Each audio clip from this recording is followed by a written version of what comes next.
So we get caught in this psychocybernetic loop.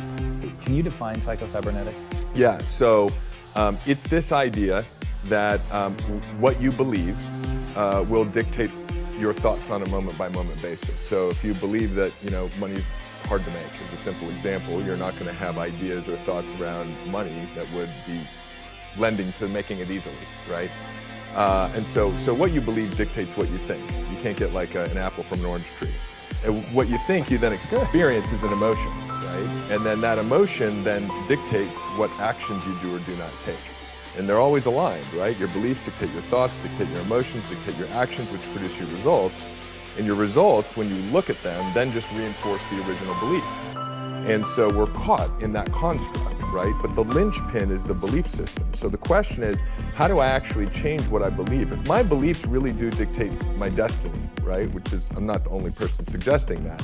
The question becomes, how do I change my beliefs? And in that is an inherent challenge, because by definition, beliefs are that which are true, right, for us. And so then the question is, how do we break out of this?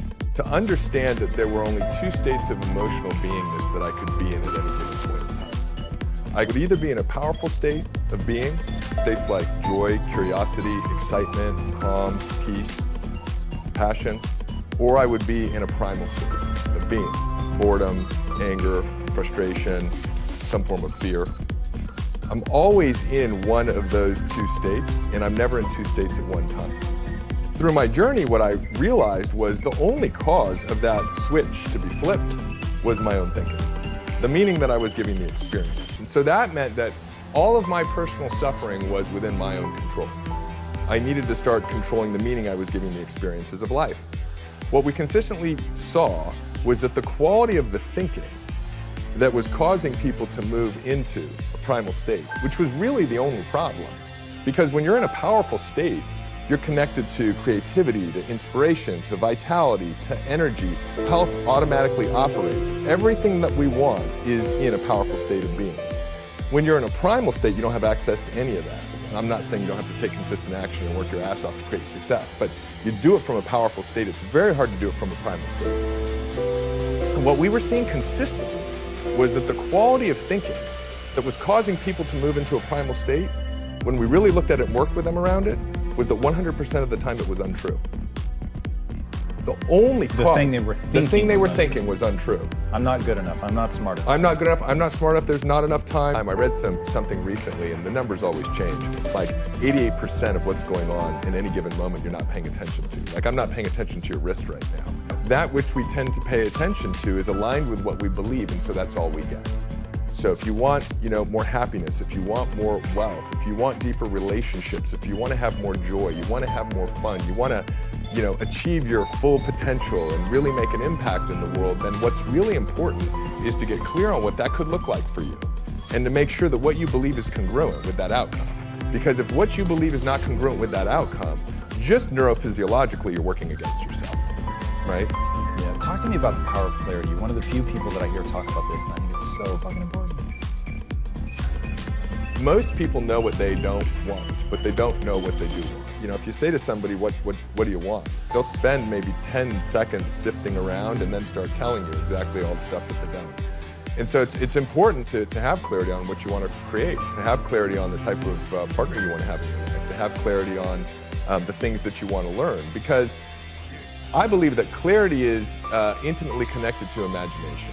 So as we're getting clear on something, we're beginning to see what that thing is, right? That we're getting more clarity on. And we now know, there was a study done in 2009 at Harvard where they brought in piano players to play the piano, and they studied what parts of their brains lit up, and then they just had them imagine playing the piano and the same parts of the brains lit up. And there's study after study after study that shows that the brain doesn't know the difference between imagination and reality. So as you're getting clear around something, you're actually building neural networks as if that image or that experience had already occurred.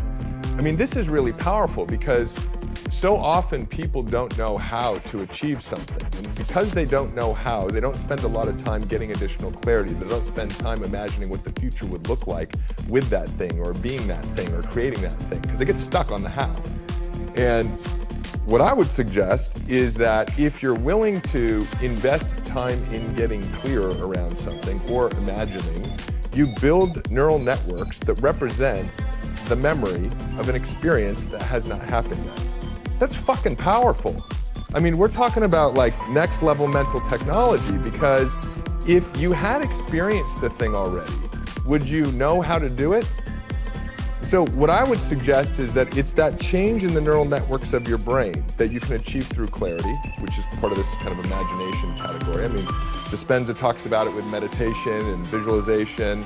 Other great teachers talk about it in this way. You're able to start building neural networks of experience that have not happened yet that I believe then give you access to the thoughts, the ideas, the perceptions, and if you want to talk about like creating the synchronicities that actually close the gap between that future and the present moment. Don't let not knowing how prevent you from spending time getting additional clarity or imagining, because that's actually what's required to happen in order for you to know how.